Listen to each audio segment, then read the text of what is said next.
Bonjour à toutes, bonjour à tous. Très heureux de vous retrouver ce dimanche 4 mars 2018. C'est l'heure de suivre votre émission, La Vraie Version, sur Guérit TV Monde. La Vraie Version de ce dimanche reçoit pour vous un acteur politique. Un acteur politique qui répond donc au nom de Valentin Kepongla. C'est un acteur politique, membre de la mouvance présidentielle, si je peux le dire ainsi. Monsieur Valentin Kepongla, bonjour. Bonjour, monsieur le journaliste. Merci d'avoir accepté notre invitation. C'est un plaisir. Puisque l'actualité oblige, monsieur Valentin Kepongla, dites-nous quel est votre lien aujourd'hui avec le chef de l'État. Oui, nous avons gardé de très bonnes relations. Vous savez, on a mouillé vraiment le maillot pour que notre président soit là aujourd'hui. Donc nous le soutenons, nous soutenons le gouvernement. C'est quoi le rapport aujourd'hui? Est-ce que vous êtes toujours proche de du chef de l'État? Pour l'avoir fait venir, je ne vais pas me dédier, je suis avec lui. Je suis avec le gouvernement, je suis avec le chef de l'État. Ce n'est pas une question de contact physique. Ce n'est pas une question de contact physique quotidien. Mais c'est affaire de soutenir ce que tu as fait naître. Voilà ma relation. Donc, je suis avec le gouvernement, je suis avec le chef de l'État. Voilà. Vous êtes avec le chef de l'État. Et pourquoi ce silence de votre part? On ne vous voit plus aux côtés de ces acteurs. Vous étiez quand même l'un des acteurs qui ont contribué à l'élection du chef de l'État, Patrice Talon. Oui, ce n'est pas parce qu'on n'est pas sous le feu de projecteurs qu'on n'est pas avec lui. Ce n'est pas tous ceux qui ont travaillé, qui sont dans le cercle immédiat, qui sont au gouvernement. Il ne s'agit pas d'être nécessairement au gouvernement pour être avec le chef de l'État. Sans être nommé ministre, directeur, on travaille à la réussite du PAG. Comment, faisant quoi sur le terrain? Vous voyez, il y a plusieurs activités. Par exemple, le RAVIP. Le RAVIP est là. Le soutien aux actions de gouvernement, on le fait à notre manière. Même si nous n'avons pas été délégués, officiellement reçu mandat pour aller parler au nom d'un bloc politique, au nom d'un député, nous le faisons. Comme l'a dit un acteur politique récemment, il ne faut pas confondre la foule à la popularité. Ceux qui travaillent sur les terrains politiques savent comment occuper les terrains politiques. Et vous continuez à travailler pour le chef de l'État sur le terrain? Je continue à travailler pour le chef de l'État. Avant même de commencer la campagne, je travaillais à ma manière avec mon groupe, avec mes amis, avec mes relations. D'accord, donc en un mot sur cette question, Valentin Kepongla est toujours membre de la mouvance présidentielle. On peut le dire. D'accord, on va y revenir avant la fin de cette émission. Certainement, les députés membres du BMP sont sortis dernièrement de leur mutisme. En quoi vous ont-ils convaincus? Vous savez, quand on le dit dans une de nos langues, quand vous êtes assis sous un arbre et que vous ne parlez pas, vous recevez la fiente des oiseaux. Alors, il est temps quand même de donner la position du BMP par rapport à tout ce qui se fait, autant politique, autant économique et autant social. Il faudrait quand même que l'on sache que le groupe qui soutient le président de la République est attentif à tout ce qui se passe dans le pays. Et nous avons aussi notre stratégie, notre manière d'agir par rapport aux amis d'en face. Puisque nous sommes tous citoyens du Bénin. Et nous sommes appelés tous à travailler pour que ce pays marche. Oui, justement, lors de cette conférence de presse, un député a affirmé qu'il ne faut pas confondre la foule au peuple, vous venez de le dire aussi, en faisant allusion à la dernière sortie de l'ancien chef de l'État. Votre appréciation? Voyez-vous, en termes d'action politique, hein, la sortie du bloc qui soutient l'ancien président... Le nouveau président. Non, non, je dis, on a parlé de l'ancien président. Tout à fait. Ok. Le bloc qui le soutient et qui continue, qui le soutenait, qui continue de le soutenir, ils sont dans leur rôle. Ils sont dans leur rôle. Nous sommes dans un pays démocratique et la démocratie, c'est les acteurs politiques qui gèrent l'action politique. Ils sont dans leur rôle. C'est tout un mélange. Dans un mélange, il y a du bon et du faux. Donc je... Faux comment? Oui. On a vu quand même au cours de cette conférence de presse certains alliés, certains qui étaient proches de l'ancien président Boni Yayi, que ceux-là sont dans une position pour donner des leçons carrément à l'ancien chef de l'État. Qu'en dites-vous? Bon, permettez-moi de ne pas répondre à cette question. Non, vous êtes sur la vraie version, allez-y. Oui, c'est vrai, je suis sur la vraie version. Ben, vous voyez, chacun a sa perception de la politique. Hein? Il y a pour certains, la politique, c'est d'être avec celui qui est là. Mais il y a pour d'autres, on continue de soutenir un idéal que la personne a défendu. Donc, le champ est libre pour tout le monde, dans cette grande majorité, d'avoir sa vision, sa perception. L'essentiel pour nous, c'est de conduire au résultat du PAG. Donc, selon vous, on peut être avec quelqu'un aujourd'hui et demain avec une autre personne et commencer par insulter son allié d'hier? Je suis au regret de constater la triste réalité, c'est ça dans notre pays. Mais tout le monde ne peut pas faire ça. Que faut-il faire alors? C'est-à-dire, quand vous soutenez quelqu'un, vous le soutenez par conviction, pas pour l'intérêt de l'instant. Vous voulez dire que ceux-là soutiennent le président Patrice Talon à cause de quoi déjà? Je ne sais pas ce que le journaliste veut dire par là, ben moi je sais ce que j'ai dit. Oui, expliquez-nous, on a envie de comprendre. Parce que vous parlez d'intérêt. Est-ce qu'avant d'apporter son soutien à un chef de l'État ou à quelqu'un, est-ce qu'on a besoin d'abord, parce que c'est une question de conviction? Oui, voilà, c'est ce que je viens de dire. C'est ce que je viens de dire. L'affaire politique est une affaire de conviction. Un groupe, ou bien un président, ou bien un candidat amène un programme de société. Et vous étudiez à fond. Mais si vous voyez que c'est votre perception, c'est votre vision du développement de notre nation, tu le soutiens. Tu n'as pas besoin d'intérêt politique. Toutefois, la politique a ses réalités. Voilà.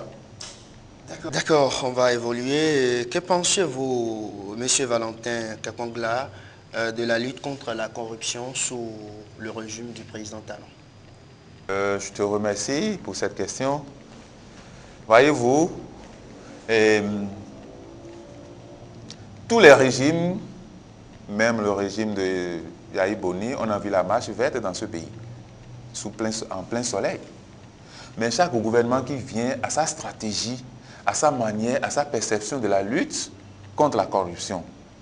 Et il se donne les moyens pour y parvenir. La forme actuelle, ou bien la méthodologie actuelle, c'est ce que le gouvernement de son excellent président Patrice Talon a trouvé idoine pour lutter efficacement contre la corruption actuellement dans notre pays. Certains parlent d'un règlement de comptes, chasse aux sorcières et autres. Vous ne voyez pas, parce qu'aujourd'hui, quand on fait l'analyse approfondie, c'est-à-dire ceux qui sont proches du pouvoir ne sont pas inquiets, ne sont pas souvent interpellés. Comment peut-on expliquer ça? Non, mais c'est toujours, dans tout régime, il y a toujours cette histoire, cette version chasse aux sorcières. C'est ceux qui se sentent vraiment, bon, de l'autre côté, qui parlent de la chasse aux sorcières. On a vu ça sous le régime de faim où on a dit on fait ci, on fait ça. Non. Celui qui a engagé une lutte se donne les moyens pour y parvenir. C'est-à-dire, lui, il voit que c'est comme ça qu'il doit mener la lutte pour réussir. Peut-on parler d'une lutte sélective aujourd'hui? Je ne vais pas aller dans ce sens. Ne sont pas touchés. Je ne vais pas aller dans ce sens. Je ne vais pas dire, ah, c'est une lutte sélective. Non, non, non, non. C'est tout un programme. Et dans un programme, vous avez des activités et vous avez des moments T pour toucher. On ne peut pas toucher tous les dossiers au même moment, qui trop s'embrassent. Voilà, c'est comme ça. Si dit sélectif aujourd'hui, c'est parce que, bon, peut-être que c'est eux, par eux, on a commencé. La liste est très longue. Ceux qui viennent après sur la liste, ils ne le savent pas. Laissons le gouvernement travailler. Et on avisera en son temps. Parce qu'il faut noter le gouvernement à chaque période. Bientôt 2 ans. Bientôt 2 ans. Mais faisons le bilan à la fin de la 2e année, à la fin de la 3e année. Et voyons si on va toujours continuer par dire c'est une liste sélective. D'accord. Le volet qui intéresse aussi bon nombre de Béninois, disons tout le peuple béninois, c'est le volet social. Oui. Aujourd'hui, depuis quelque temps, le torchon brûle entre le gouvernement et les travailleurs. Les nombreux mouvements de grève ne faiblissent toujours pas les mises en garde du gouvernement. Quelle lecture faites-vous? Bon, je te remercie, monsieur le journaliste, pour cette question. C'est vrai, c'est perceptible, tout le monde voit que la grève ne faiblit pas. Bien au contraire, ça devient encore plus corsé. Mais tout ce que moi je veux dire, il y a un cadre de concertation entre les acteurs sociaux et le gouvernement. Dans ce cadre de concertation, il y a les responsables de plusieurs fédérations de syndicats. Même si de derrière, on pense que ça ne bouge pas, mais ils ont des réunions, ils ont des cadres de réunion, ils ont des périodes où ils se voient. Bon, ce n'est pas parce que le calendrier peut-être n'est pas respecté que le gouvernement n'y travaille pas. Tout ce que moi je veux dire simplement, la grève n'arrange personne. La grève, si les travailleurs ne font pas leur devoir et que le gouvernement n'a pas les moyens, on ne peut pas donner ce qu'il demande. Que chacun mette seulement de l'eau dans son vin en son temps pour que tout se décante. C'est votre conseil? Oui, c'est-à-dire, c'est pas un conseil en tant que tel, mais c'est mon avis. C'est moi ce que je pense qu'on peut faire pour que la situation vraiment soit désagrégée, détendue et que tout le monde puisse aller au travail comme cela se doit. Ça n'arrange personne? Oui, la grève n'arrange personne. Là, ça n'a jamais arrangé aucun gouvernement. Et tous les gouvernements qui ont conduit la grève tendue dans ce pays, les recettes ne sont pas bonnes. Donc, que le gouvernement voit la méthode ou la manière d'écouter les syndicalistes et que les syndicalistes aussi essaient de voir la liste, essaient d'aller à la négociation. La seule chose qui fâche en plus aujourd'hui, c'est la défalcation.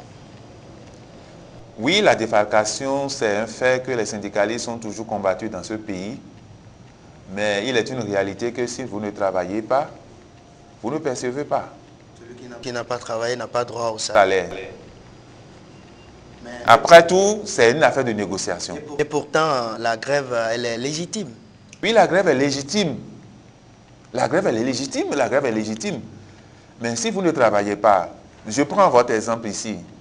Si tes collaborateurs ne viennent pas et qu'à la fin du mois, tu ne peux pas payer le mois entier. C'est aussi un contrat de travail. Un contrat de travail suppose des résultats. Mais c'est un contexte, c'est deux choses différentes. Hein? Non. Et ils ne sont pas en grève. Tes travailleurs ne sont pas en grève.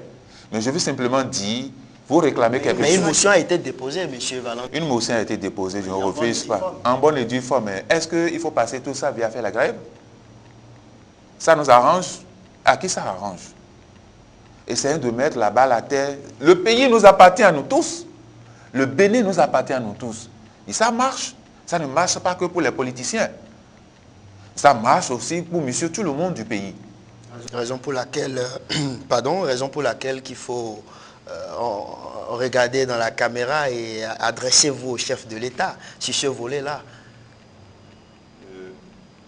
Excellence, monsieur le Président de la République, je vous supplie et je vous demande d'écouter vos travailleurs qui souhaite un arrangement.